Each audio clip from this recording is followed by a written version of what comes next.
Hey, good morning, everyone. So today I'm going to do the lecture 20. So in this lecture, I want to talk about two questions. So the first question is BE10-11. That's on page 562. Okay, page 562, BE10-11. So actually, I already write down the questions on this Excel sheet for your convenience.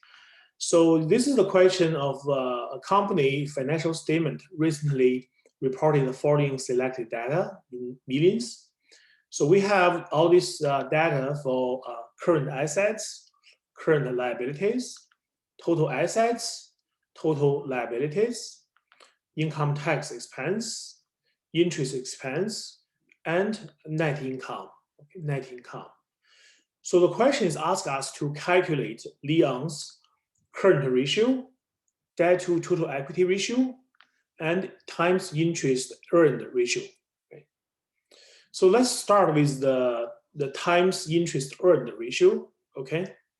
So the time interest earned ratio, okay, is calculated using the income before income tax, before interest expense, okay, and divided by interest expense. So the income before income expenses and interest expenses and the income tax expenses is calculated as net income plus interest expense plus income tax expenses. Okay, and then you divide it by interest expenses. This is times interest earned. Okay, so you want to see your earnings, how strong is your earnings, right? How many times of the interest expenses you have earned, okay? So let's follow this formula. We bring in these numbers to see how we get. So we have a C here. So this one, okay, so we have times interest earned. So that equals, okay? So now I have equals net income. Okay, net income is 76 plus interest expense 19 plus income tax expense 28. And together you put a sum, okay, and divided by interest expense, which is 19. Okay, so that's one. We get the answer here. So that's gonna be 6.47, right? So this number, the larger the better, right? The larger the better. If the ratio is larger, it means you have more earnings relative to your interest expense, right? So that's a good thing, right? Okay, so this is the C, and then what's the A? A is a current ratio. This one you should be quite familiar. Current ratio, we have done this many times. So current ratio equals current asset divided by current liability. Okay. So we know this answer is 1.04. Okay, that's the current ratio. And then B is debt to total assets ratio. So that one is, again, we are quite familiar with this ratio. So that equals your total debt divided by total assets, right? Total debt, that's 1014. Your total asset, 1563. Okay, so the ratio is, if I go by this, okay, so by percentage maybe, and then I want 2 decimals. So that percentage is 64.88%, okay? So that's about this question, BE10-11, okay? I hope everything makes sense, okay? Let's move on to the second question. So that's the P problem 10-11 9A on page 569. So once again, I already copied the question into this Excel sheet. So here's the question. When market interest rate was 6%, 3 companies issued a bond on January 1st, 2018. Each company has a December 31st year end, okay? And each company issued a bond with face value of 100,000 that pays interest annually on December 31st. So we know on January 1st, the market interest rate is 6%. And there are 3 companies. All the companies have December 31st year end. They all issue the same amount of face value bond, 100,000, and they pay interest annually once a year at the year end, December 31st. Okay, so I have the 3 companies. Able Limited sold this bond at 100% of the face value. Offered a coupon interest rate is 6%. Remember, I mentioned about it.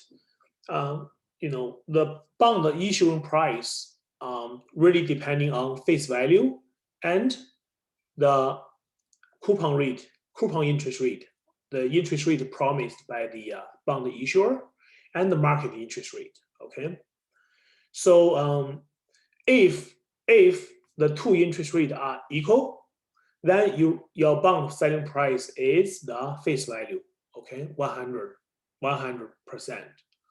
If the coupon rate is lower, so if the company, the bond issuer promised less interest rate, so then they are not able to issue the bond at full price because people would rather use the money to invest elsewhere in the market for better interest rate. In that case, they have to discount their face value. Okay, so when they sell the bond, they are not able to get the full 100%. So in this case, Delta, they sold the bond at 94%. Okay, because the interest rate promised by this company is lower. It's only 4% compared to the market interest rate 6%. So on the opposite, Charles Incorporation sold its bond at 105, so sold at a premium because they offer a better interest rate, 7%, which is more than market interest rate. So okay, so now we learned what's the general scenario here. Now, what's the first question is record the issue of bond by each company on January 31st. Sorry, on January 1st. January 1st, 2018. Okay, so they issued a bond. For the company Able L Limited, they issue it at 100% of the face value. So you debit cash for the face value is 100,000. And you credit bond payable for 100,000. Okay. So the next one is the Delta Corp. Okay, oops, not Crop. Corp. So this one issued the bond at 94%. Okay, so you debit cash. So 94% of the face value, 100,000. So that's 94,000. And then you credit bond payable for 94,000. Okay, and the last one is Charles Incorp. This one sold at the premium 105. So debit cash. Oh, sorry. I'm sorry. This is the yes, they received the cash. So debit cash for 105,000. Okay, and then you same thing. You credit bond payable for 105,000. Okay, so that's pretty straightforward. You just need to understand what does it mean when they say issued at 94, issued at 105? Okay, it means 94%, 105% of the face value. Okay. B, prepare the entry that each company would record for the payment of interest on December 31st to 2018. So 1 year later, right? They are going to companies will pay interest, right? So so they have to pay the cash, right? And they recognize the interest expense, right? So let's take a look for able. Okay. The coupon rate is 6%. Okay.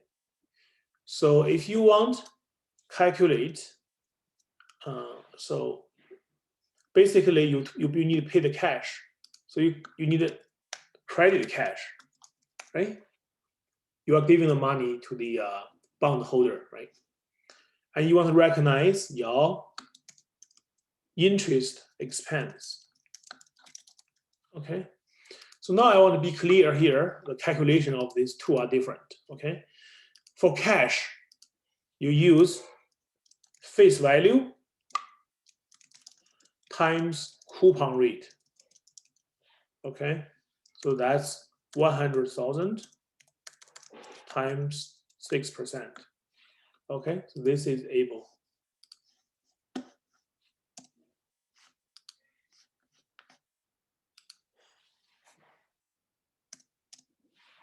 So for able, okay, this is able limited.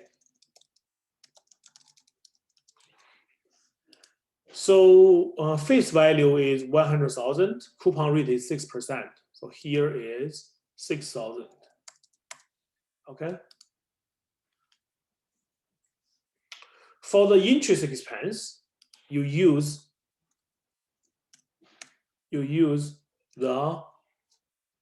the value of the liability, outstanding liability times market interest rate.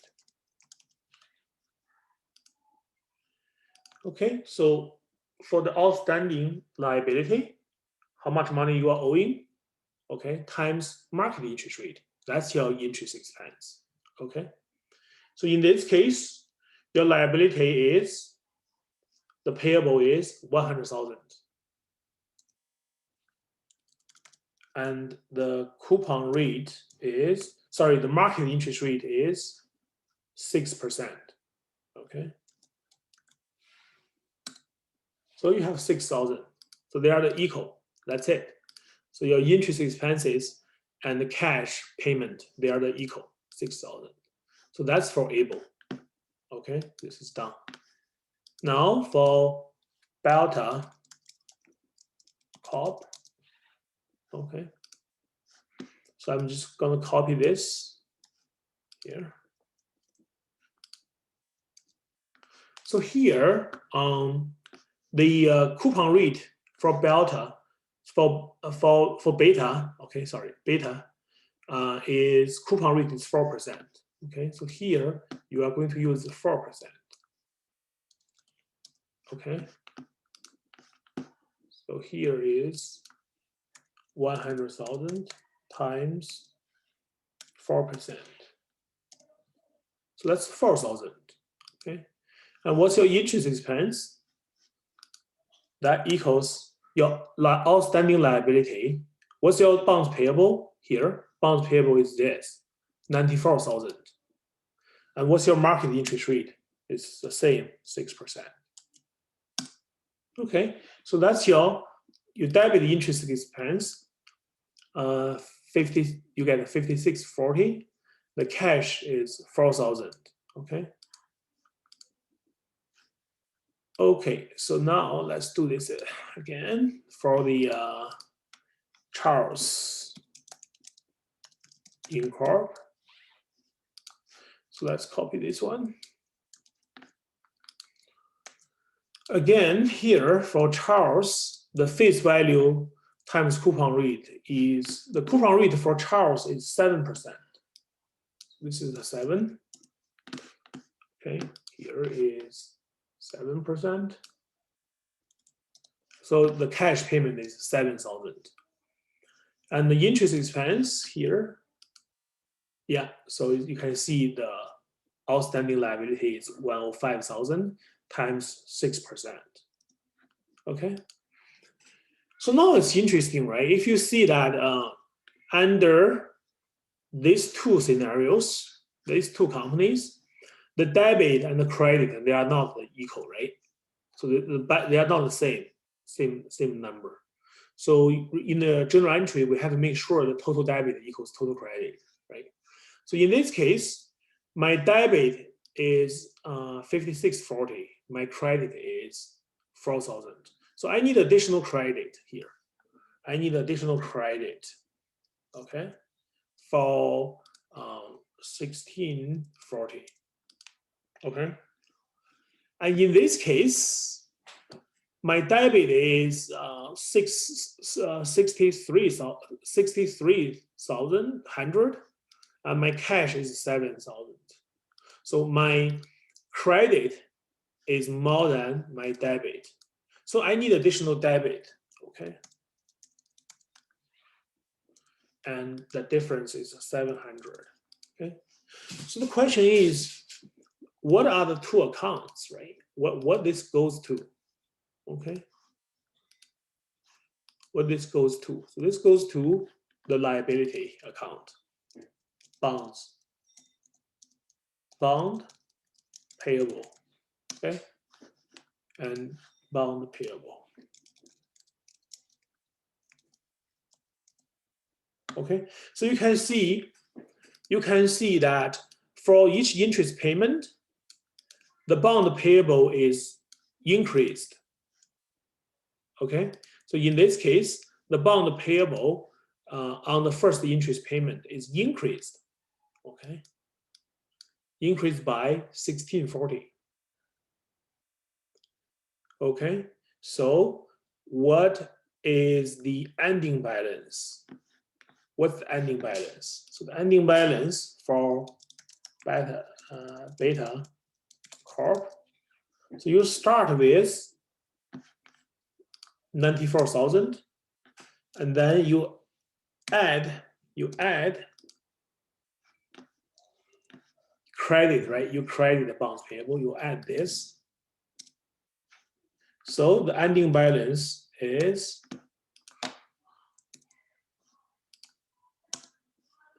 95,640, right? That's the ending balance as of December 31st, 2018. Okay. So then, how about the Charles in Corp? For Charles in Corp, your opening is 105,000. In this case, you debit your bonds payable. So when you debit the bond payable, the liabilities balance reduced, right? Because bonds payable is a liability, it has a normal credit balance. The fact when you debit this account, that credit balance will be reduced, right? By 700, so minus 700. So this outstanding will be 104,300 as of December 31st. And for Able Limited. So for Able Limited, okay, so the opening balance is 100,000. And there's no additional adjustment here, right? Because the interest expenses equals to cash payment, right? Both 6,000. There's no entry to the bond payable, right? So here the adjustment is 0. You still have 100,000. Okay, as of December 31st, 2018. Okay, so now you know all this balance. Okay, so the question for C is, why some of these two companies are not recording interest expense exactly the same as the actually cash payment. Okay, why not? Okay, so the whole idea here is because the coupon interest rate is different from the market interest rate. Okay, so in this case, the delta case, beta, right? Is that beta? So I write it down. It should be beta. In this corporation, the bond is issued at a what? A discount, right? At a discount. Okay. So even though the interest expense should be 56.40, right? But you only give them less. Why? Because you give them a deal upfront. Okay. Think about this.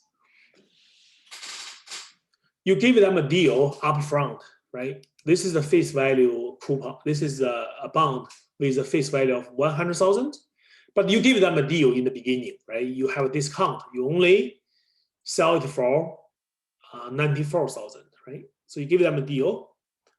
Okay, not for a reason, right? The reason for that is you give them a discount upfront, so that in the future, you pay less cash to them on the interest part. Okay, so you know, according to the market, the interest expense should be 5,640, right? You pay them less, only pay them 4,000. Why you can do that? Because you already gave them a $6,000 discount upfront, right? So for this payment, okay, you give them $1,640 less. So overall, okay, after the end of the term, okay, the bond term, the idea is, okay, the total amount of cash, okay, you underpaid should be add up to 6,000. That's the initial discount, okay? So I'm giving you a discount upfront so that I can give you less in the future, okay? That's why even the interest expenses should be this number, but they pay less cash because they didn't charge enough in the beginning, okay? So for this company is the opposite. Okay, this company is opposite. Okay, so in the beginning, you know the face value is 100,000, right? But you charge them 5,000 more. We call that a premium, right? So you charge them extra money than over the face value, the $5,000. Why you charge them upfront more than the face value? Well, that means you have to pay them more in the later, right? So if they give you more money upfront, that means you have to pay them more in the future, right? So even though the interest expense is only 6,300, because you charge them more money, and now you have to pay them back more. Okay, so you pay them $700 more on the first payment. Okay, so the idea is over the time, all the overpayment add up to be 5,000, which you have charged them initially. Okay, so this is kind of like a timing issue, right, of the money. If as a bond issuer, I charge a premium, so that means I get more money than the face value from the investor. Okay, this premium will be returned to the investors, okay, in terms of more cash payment than interest expense for each payment, okay, and that actual payment add up over the period of the bond to be equal to the premium, Okay, eventually the premium is 0, so you give it back to the investor. Okay, so that answers our question C. Okay, that answers our question C. Okay, so this is our 2 questions, and I'm going to post this solution on the Moodle website. Okay, have a good day, everyone. I will see you on next Monday.